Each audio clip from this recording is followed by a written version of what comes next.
Bienvenue sur ma chaîne YouTube.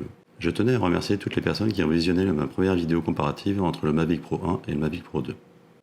Dans cette vidéo, nous allons voir tous les modes photo que j'utilise sur le Mavic Pro 1 et uniquement ces modes. Avant de commencer ce comparatif, je vais vous montrer les paramètres utilisés sur les deux drones, afin que vous ayez toutes les informations techniques propres à chaque drone. Comme le Mavic Pro 2 a l'avantage d'avoir une ouverture variable de f2.8 à f11, nous avons fixé cette valeur à f5.6. Cette valeur n'a pas été choisie au hasard, car des tests ont été réalisés prouvant que le Mavic 2 Pro a un meilleur piqué à f2.8, mais que la netteté restait bonne jusqu'à f5.6. Au-dessus de cette valeur, un effet de diffraction optique rendait l'image floue. Je vais pouvoir vous montrer en détail tous les tests comparatifs que j'ai pu réaliser avec le Mavic 2 Pro. C'est parti!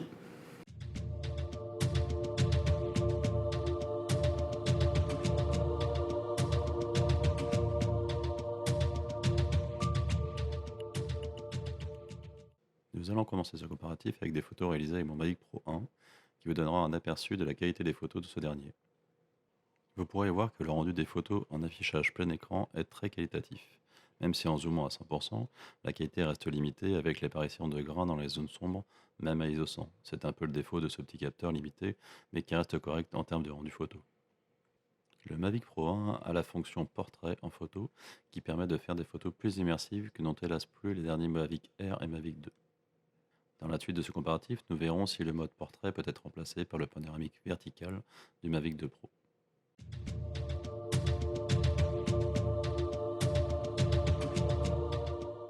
Passons désormais aux photos simples du Mavic 2 Pro.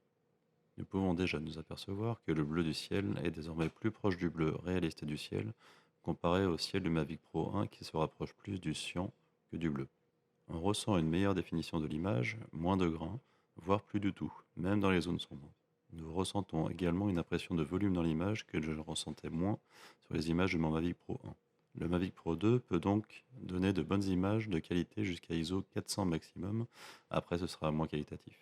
On peut se rendre compte que sur les zooms à 100%, la qualité d'image est très détaillée et bien plus qualitative que sur le Mavic Pro 1, lié au capteur 1 pouce plus grand permettant de passer de 12 à 20 mégapixels, ainsi qu'un bloc optique Hasselblad plus performant. J'ai pu remarquer qu'un manque de netteté apparaissait sur les angles supérieurs et inférieurs gauche, ce que je n'avais pas sur mon Mavic Pro 1. J'avais des doutes sur la qualité du piqué de l'image du Mavic 2 Pro, mais ces tests m'ont permis de prouver le contraire.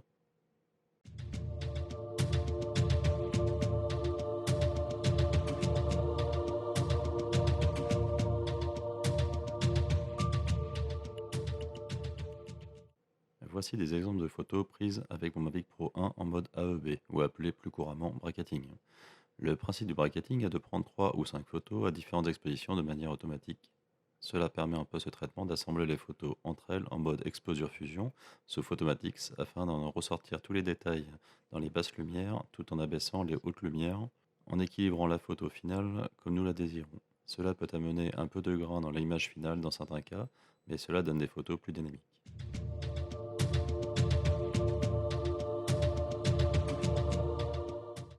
Concernant le Mavic 2 Pro, on sent que le rendu de l'image est bien meilleur que son prédécesseur.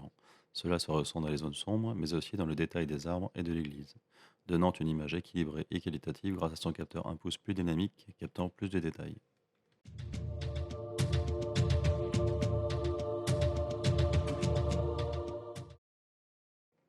Nous pouvons voir que le logiciel Autopano Giga gère très mal l'assemblage du panoramique vertical des 3 photos, faisant apparaître un horizon bombé qui n'existait pas sur les 3 prises de vue d'origine. Alors que le logiciel d'assemblage Microsoft Ice, qui lui est gratuit, gère très bien l'assemblage de ces 3 photos en rendant une belle image, certes moins dynamique, mais plus réaliste.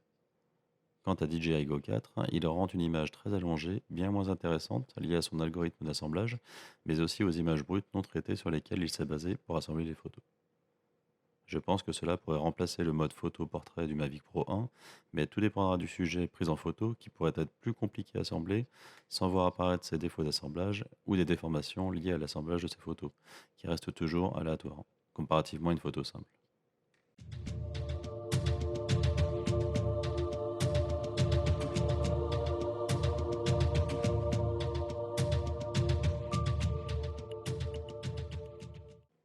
Voici un exemple de panoramique 120 degrés réalisé avec mon Mavic Pro. Vous pouvez voir que la qualité est très bonne avec un bon rendu des couleurs. Je précise que les photos DNG ont été développées sous Lightroom avant assemblage pour avoir ce rendu, comme toutes mes photos d'ailleurs.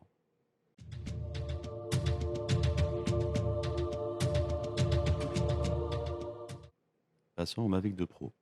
Nous pouvons nous rendre compte que DJI Go 4 rassemble bien les photos pour donner une image sans déformation. Ce n'est hélas pas le cas d'Autopano Giga qui donne une image beaucoup plus dynamique mais hélas plus déformée, montrant l'effet arrondi typique des panoramiques.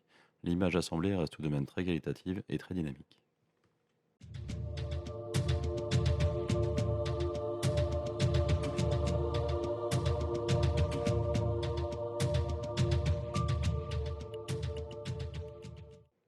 Voici un panoramique 180 degrés de l'île de loisirs de Jablin, réalisé avec mon Mavic Pro 1, où l'on peut voir que le rendu reste très qualitatif. Vous pourrez voir en détail 4 zones de zoom à 100% du panoramique, partant de la partie gauche de l'image pour aller jusqu'à la zone la plus à droite de l'image en passant par des zones intéressantes afin de juger de la qualité d'image qui me paraît assez correcte pour un si petit capteur.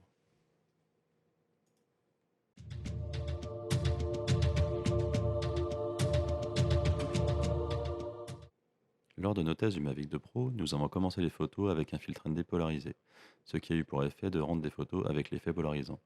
DJI Go 4 a assemblé ces photos, donnant un résultat peu satisfaisant. C'est pour cette raison que je conseille toujours de faire les photos sans filtre ND, afin de gagner en vitesse de shutter, limitant ainsi le flou de bouger et éviter tout élément venant altérer les photos. Nous pouvons voir que DJI Go 4 donne un assemblage correct avec des photos sans filtre ND. Concernant l'assemblage d'Autopano Giga, le résultat est très qualitatif, donnant une belle dynamique à l'image, avec une qualité de détail impressionnante, même en zoomant à 100% sur plusieurs zones de l'image.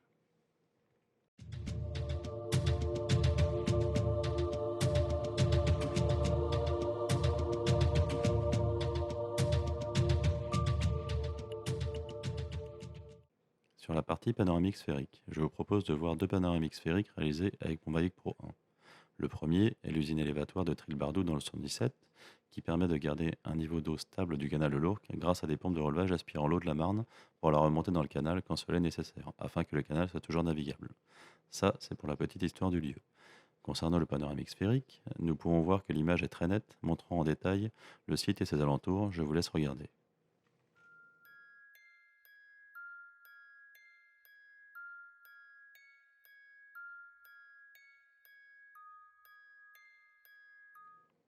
Le second panoramique sphérique présenté est l'île de loisirs de Jablin dans le 117, qui est une base de loisirs composée d'une multitude de lacs et d'étangs où l'on peut faire toutes sortes d'activités nautiques, mais aussi se baigner ou passer de bons moments. Concernant le panoramique sphérique, le temps était avec moi ce jour-là, permettant d'avoir un rendu très qualitatif et très dynamique. Je vous laisse visiter.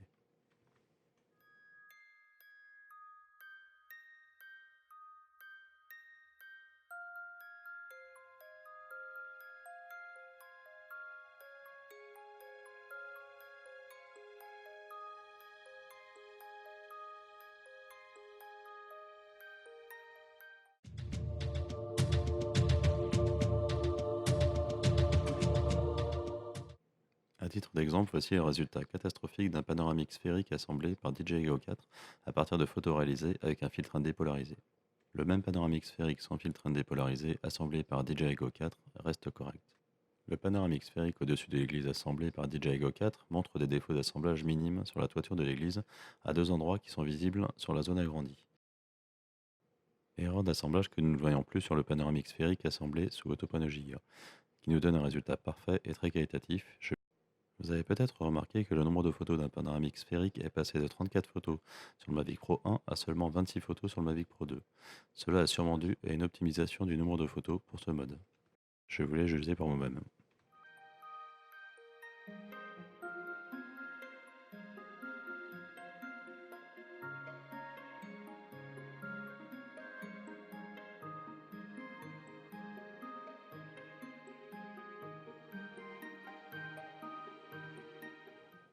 Retournons maintenant au-dessus du champ, avec l'assemblage du panoramique sphérique sous Autopano Giga, qui donne un excellent résultat, où on peut vraiment se rendre compte de la qualité des images.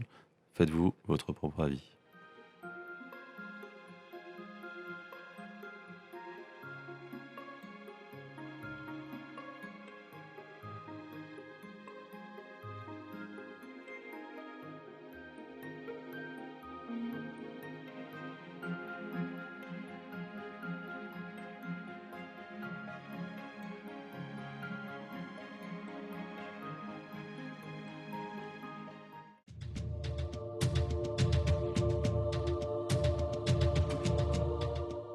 Pour conclure cette vidéo, je peux confirmer que le Mavic 2 Pro est un superbe drone, silencieux et robuste. Sa stabilité en vol, associée à une gimbal très réactive, permet de faire des photos de très bonne qualité, stabilisant ainsi la caméra pour les prises de vue. Je peux affirmer que la qualité des photos produites par le Mavic 2 Pro sont très nettes, détaillées et équilibrées, grâce à sa résolution de 20 mégapixels, bien supérieure aux 12 mégapixels de son prédécesseur. J'ajoute que les photos rendues par la caméra signée Hasselblad sont très dynamiques et donnent une impression de volume avec un ciel bleu profond plus qualitatif que le bleu plus proche du cyan obtenu sur le Mavic Pro 1. Cette évolution du Mavic Pro 1 est une réussite pour moi concernant la photo, malgré quelques mauvais points.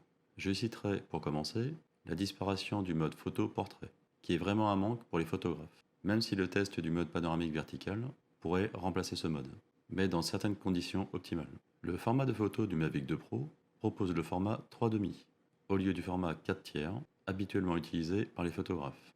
Le format de photo 16 neuvième, lui, reste identique sur les deux drones. J'ai pu remarquer que sur le Mavic 2 Pro, la balance des blancs automatique est bien souvent trop chaude.